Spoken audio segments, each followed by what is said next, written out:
Hello, everyone, and welcome back to part two of the Galileo affair. I need some dramatic music and a dramatic introduction to kind of set the stage here. For those of you who are joining me for the first time, I'll put the link to the first video in the description of this one. My name is Michael Granado. I am a history and philosophy educator, and my area of expertise involves the history and philosophy of science, which is why I'm talking a little bit about Galileo. So in the first video, I talked about some of the cultural, historical, and scientific context about the Galileo affair, kind of introducing us to what is commonly referred to as the scientific revolution. We went over some of the scientific context. We'll actually go over a little bit more of that scientific context today. But what I want to highlight from that first video is the kind of political context and the theological context in which all of this is taken. Galileo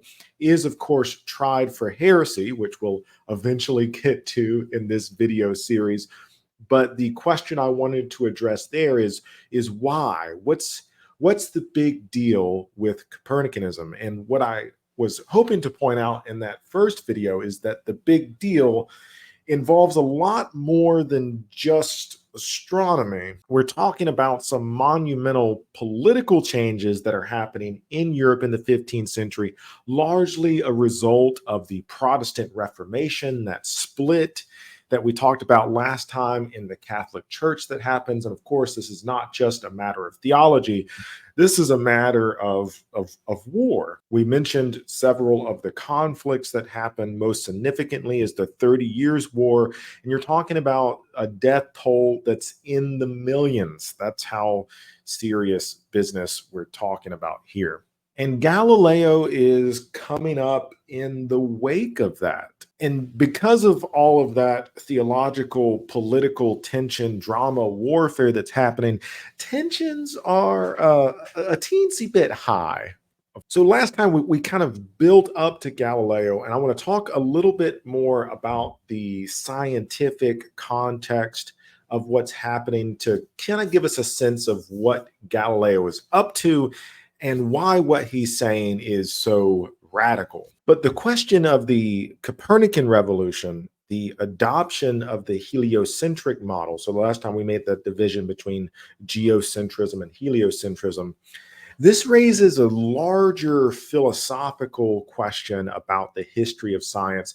And it's one of those questions that is on a surface level simple and straightforward, but it's a question that has caused historians of science and philosophers of science a tremendous amount of grief, a big headache. And this is the question of what causes the shift or the development or the change from one scientific theory or one scientific paradigm to the other. And in this case, what caused that shift from a geocentric, earth-centered model to a heliocentric, sun-centered model? Why did that change happen? Now, if we're talking about paradigm shifts, I have to mention the historian of science, Thomas Kuhn. Now, Thomas Kuhn is one of those monumental figures in the field that if you haven't read, it's required reading. Kuhn writes the book called The Structure of Scientific Revolutions that will radically alter the field of the history and the philosophy of science from the time he published it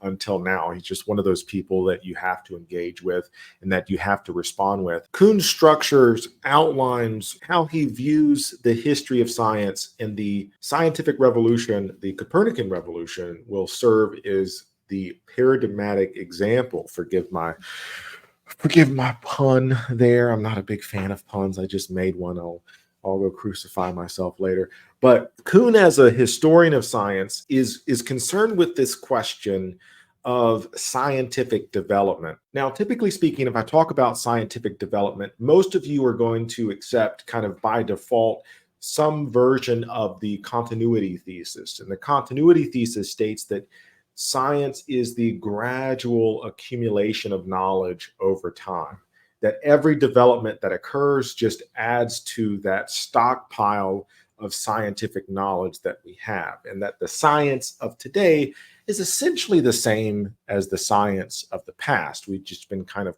gradually building in our accumulation of knowledge about the natural world. Now, Kuhn is one of the first major philosophers, thinkers, historians. Is he a historian or is he a philosopher?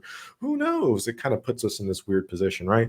But Kuhn is one of the first major thinkers. We'll call him a thinker. One of the first major thinkers to say that instead of continuity, what we're looking at is discontinuity, is breaks in the historical record. And so for Kuhn, he talks about this in terms of scientific paradigms, that you have one scientific paradigm and then we shift to another scientific paradigm. The big example of this is the shift from geocentrism to heliocentrism. Kuhn says that these two different paradigms are incommensurable, meaning that the language from one paradigm doesn't translate to the language from the other. Now, I have a different book on display here. This is by Gaston Bachelard, The Formation of the Scientific Mind. And Bachelard and Kuhn are pretty close in this respect, but instead of the idea of paradigm shift that Kuhn posits, Bachelard will posit the idea of the epistemological break between one scientific theory to the other. I like epistemological break just because I think it's a little bit more intuitive, because for those of us who don't have a background in mathematics, the idea of incommensurability doesn't really, it's hard to wrap your head around, because incommensurability is a mathematical term that Kuhn borrows. But epistemological break is the same idea, that the epistemological foundation of one theory or one paradigm, in this case, geocentrism, although we might borrow and utilize the same language, it's radically different in the new paradigm. It's radically different in the new context. And so for both Kuhn and Bachelard, the shift from one scientific theory to another scientific theory represents a radical break from the past. But this question of how do we get there still remains. And one of the things, and the reason why I bring this up in the first place, is because one of the things that Kuhn introduces is this idea of anomalies. Now, a scientific anomaly, as the name suggests, is a phenomenon, an experience, a formula that cannot be explained under the current paradigm. And Kuhn will argue that it's the accumulation of anomalies that will eventually lead the scientist to move from one paradigm to the next paradigm. Now, Kuhn was very, very familiar with the Copernican revolution. In fact, he writes an entire book called The Copernican Revolution. And he uses the Copernican revolution in many respects to set up this idea of anomalies and incommensurability, because what we see happen in the 16th century, again, we're not dealing with concrete empirical evidence that the sun is the center of our solar system. There's no like radical observation that just suddenly and miraculously changes everybody's mind. But what there will be are these little small occurrences, these little small anomalies that start to accumulate, that for Galileo specifically will start to lead him or incline him towards Copernicanism rather than a geocentric model. So let's talk about some of these anomalies that led Galileo to Copernicanism. Well, the first thing that we need to talk about is not the anomaly itself, but what led to the anomaly. And that's the invention of the telescope. Now, oftentimes Galileo is misidentified as the inventor of the telescope. The telescope predates Galileo. The telescope's one of those inventions that we can't really give a concrete, like, this person made it at this time. We can say that the patent for the telescope came out in 1809. 1608. I'm getting my numbers confused here. The first patent for a telescope was filed, I believe it was in the Netherlands in 1608. Galileo develops his own telescope, so he's modifying the technology and the patent that he received and starts to utilize that telescope in 1609. So only 1 year after the first patent, Galileo, and of course, Galileo is from Italy and is teaching and doing his observations in Italy. And what the telescope will lead to is a direct observation of several different anomalies. And these anomalies are going to start to raise a lot of suspicion in Galileo's mind regarding the traditional Ptolemaic Aristotelian cosmos. But again, these observations are not of the position of the sun. Rather, it's going to be of these kind of auxiliary, these other phenomenon related to the central theory. Now, this is kind of hard to explain. So you can imagine it, I guess, in terms of shapes, because I think in shapes, and so that's how I imagine it. So I'll try to convey it. So you have your central theory, your central doctrine. So in this case, I say geocentrism, but the Earth being the center is not really like the core idea that we're talking about.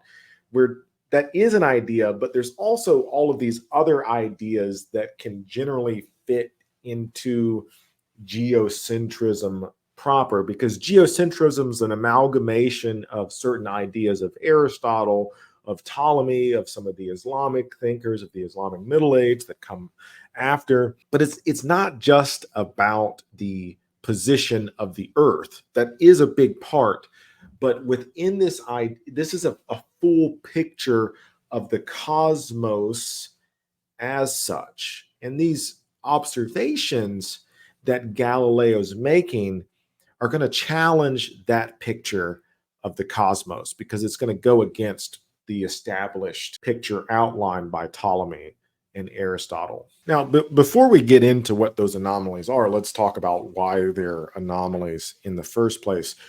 So the picture of the universe that had become established by the time of Galileo, yes, it is Earth-centered, but that's not the only thing that we're talking about here. Like I said, it's a full-bodied picture of the cosmos. And part of that full-bodied picture is that, okay, so we know that, or they knew that there are certain planets that are revolving, that are in motion. And so for the sake of this picture, we're going to go with that Earth-centered picture. So in this case, we have certain planets that appear to be moving around the Earth. Now, this is a full-bodied physics. So the question is, we see that they're moving. What are they moving in?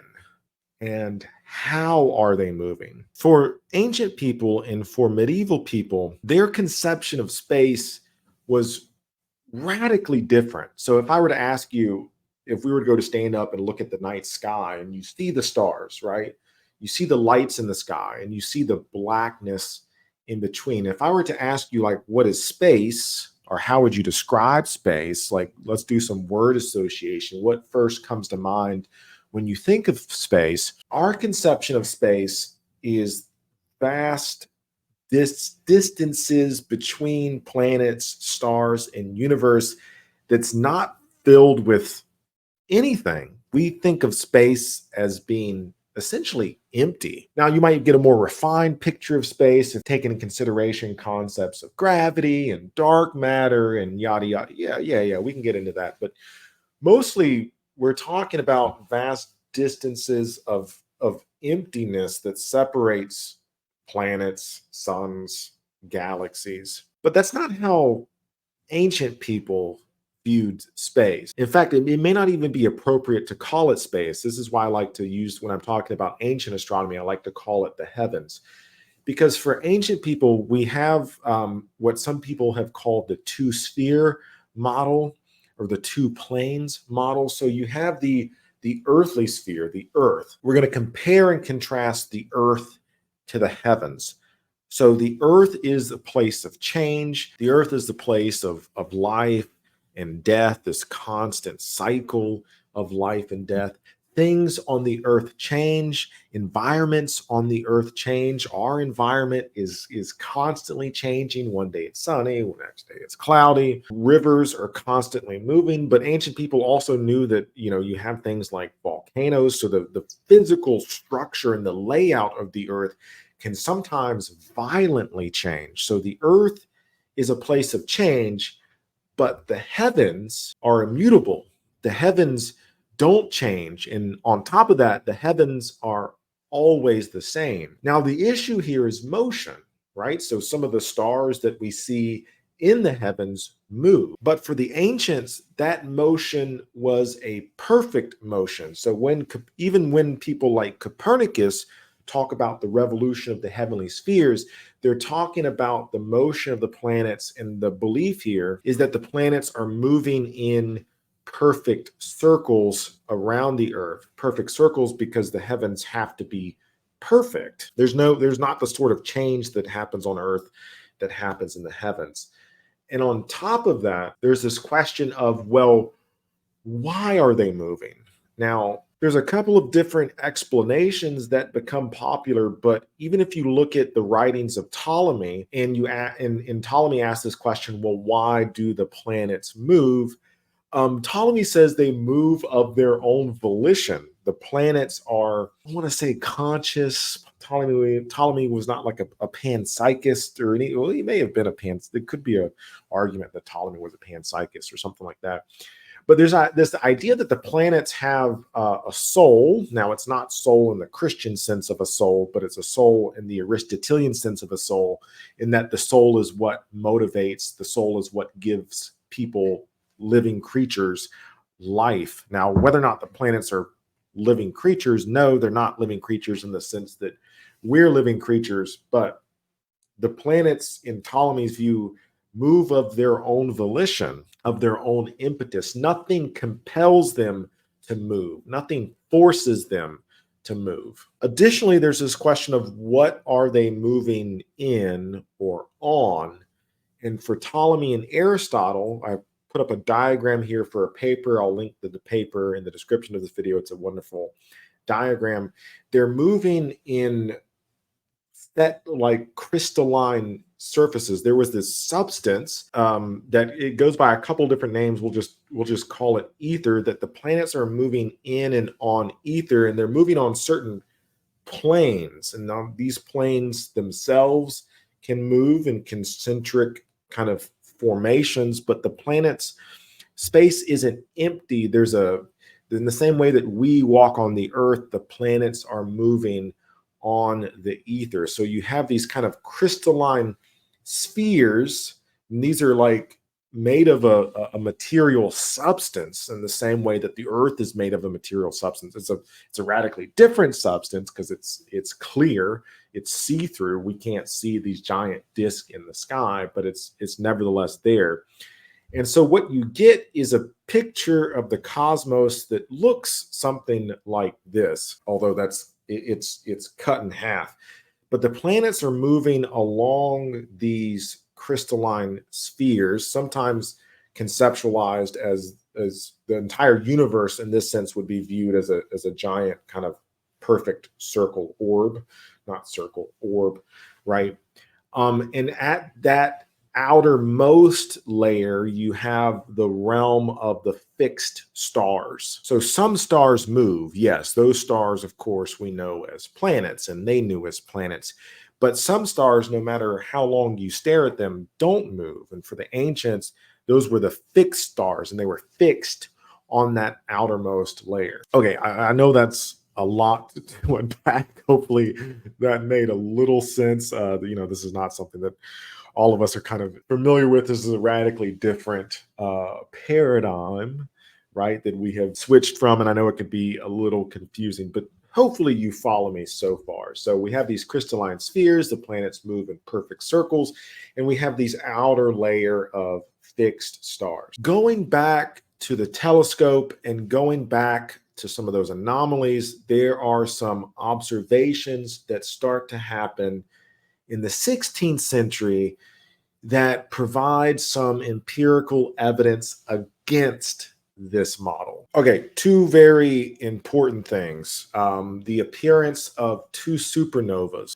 The first in 1572, this will be observed by the astronomer Tycho Brahe, and the second in 1604, of course, which will be recorded by Brahe's student, Johannes Kepler. Kepler will actually write a letter to Galileo telling Galileo about what he had observed. Now, this doesn't seem like that big of a deal to us. I mean, supernovas are super cool, but outside of like astronomy nerds, no one's like having their worldview shattered by a supernova. But supernovas do present a major problem to this picture of the universe, because remember what I said, on the outermost layer, you have the realm of fixed stars. Fixed stars don't move, and there's no creation of new fixed stars. Well, the observation of the supernova is the observation of a new star. Again, they're not using stars in the same way that we're using stars, right? What appears to be a new star. And that's a problem. That's a problem because Ptolemy and Aristotle didn't have an explanation for that. And there's nothing within the Ptolemaic model that could provide an explanation for that. In addition to supernovas, we have comets. Now, comets have been observed by medieval astronomers for quite some time, but the belief was that comets went along one of those perfect orbits. They were kind of like a minor planet in that regard, in the same way that the planets revolve around those orbits. Or some people theorize that comets were actually within the Earth's sphere, right? So in our language, in our terminology, comets would actually just be within the Earth's atmosphere, was the thought process. Now, Tycho Brahe was one of the first to say that comets are not within the Earth's atmosphere. They wouldn't use the language of atmosphere. Again, bear with me here. This is hard to talk about. But that comets were actually in what we would call space. Now, the problem with that idea are those spheres, those crystalline spheres that the planets are moving on, because that would mean that the comet is moving through those. So you can see where that would start to get pretty problematic pretty quickly. Now, going back to Galileo. So Galileo is aware of these supernovas. Galileo is aware of those comets. Kepler writes him a letter about those comets. By this time, by 1608, Galileo is doing his own observations.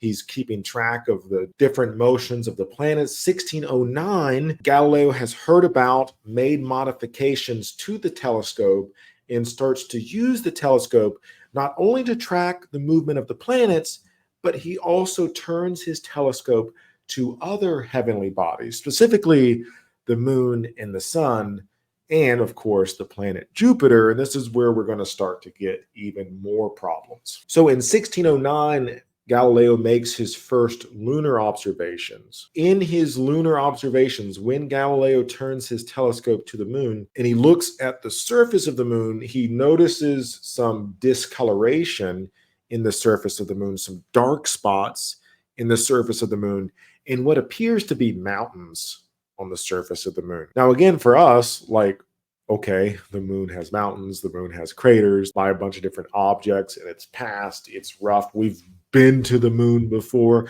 right? But for Galileo, this is another anomaly, another little hole that's poked in the geocentric model, because the moon, belonging to the heavens, is not supposed to be like the Earth. The moon is not supposed to undergo those same changes or have any sort of similar features that the Earth has. Up until this point, the moon's supposed to be like basically this perfectly smooth sphere. It's not supposed to have these defects, these deformities. Observations that Galileo makes in 1610, he notices that the planet Jupiter has moons of its own. This was weird because when I say moon, the Earth's moon was considered to be a planet, right? It's just a closer planet. But the fact that Jupiter also had these little planets around it, this is when we first start to get the actual concept of a moon that we're familiar with and what we recognize today as the word moon. Jupiter has its own moon, and these moons seem to have different phases, implying that they are rotating around Jupiter. And what Galileo starts to observe with other planets, these are drawings from Galileo publishes 2 books during this time, more like 2 pamphlets, recordings about his observations. The first is The Starry Messenger. That's about his observations about the moon in 1610, Discourse on Floating Bodies in 1612, where he's going to outline the phases of the planet Venus. Now, the phases of Venus that Venus goes through are significant because it's going to lend more credence to a Copernican model, because it seems like the only reason why Venus would have these phases matching up with the astronomical observations that Galileo is measuring is because it would make more sense for it to be rotating around the sun, right? So a heliocentric model. So by the time Galileo publishes this last pamphlet, this last manual, he's pretty much growing more and more convinced of the Copernican system. So Galileo would have known about Copernicus when he first started making his observations, but with his observations and with the observations of Brahe and Kepler, we're now getting more and more astronomical data, more numerical data, and most importantly, more empirical observations that are lending itself more and more to a Copernican system, a Copernican model, over and against that of a geocentric model. Now, between 1612 and 1615, not only was Galileo sympathetic towards Copernicanism, but he had possibly embraced or adopted some form of Copernicanism. And we know this because it's in this time period we know that Galileo was teaching his students Copernicanism. So Galileo got his start as a university lecturer teaching mathematics and eventually astronomy at the University of Pisa, where he graduated from in 1591. By 1592, he had moved to the University of Padua, and it's at the University of Padua where he would make these publications, and it's at the University of Padua where he would start teaching not only astronomy, but Copernicanism specifically. Now, I bring up 1615 because it's in 1615 where we get the first recorded complaint against not Galileo himself, but Galileo's students. And it's in 1615 that we have this letter from a church cardinal outlining what he had heard. I believe it was like in a dinner conversation or something like that, about some of the stuff that Galileo's students, who they call Galileo's followers, were saying. And this was reported to the church under the suspicion of heresy, because what Galileo's student was saying goes against this wasn't church doctrine, but could be perceived as going against some of the established norms, let's say, of the church. Copernicanism, to be clear, was never, not Copernicanism, geocentrism, to be clear, was never a doctrine of the church, because it's not really a theological issue. Rather, what had happened by the time of the 15th century is that the combination of Aristotle, Ptolemy, and some passages from the Bible, which lend themselves more to a geocentric interpretation, had become the common interpretation of cosmology by the church. But it was not anywhere near the same level of like theological doctrines, of the same theological level of like the sacraments. No one took it that seriously, but they did take it serious enough to file a report that they heard some of the followers of Galileo saying something that went against those established norms. And this is what we have from that letter. I just want to read a brief part of it, and this is probably where we'll end this video here. So the cardinal receives the letter, and let me just read it here. As when it states that the words of Holy Scripture do not mean what they say. This is going against that common geocentric interpretation of passages like Joshua.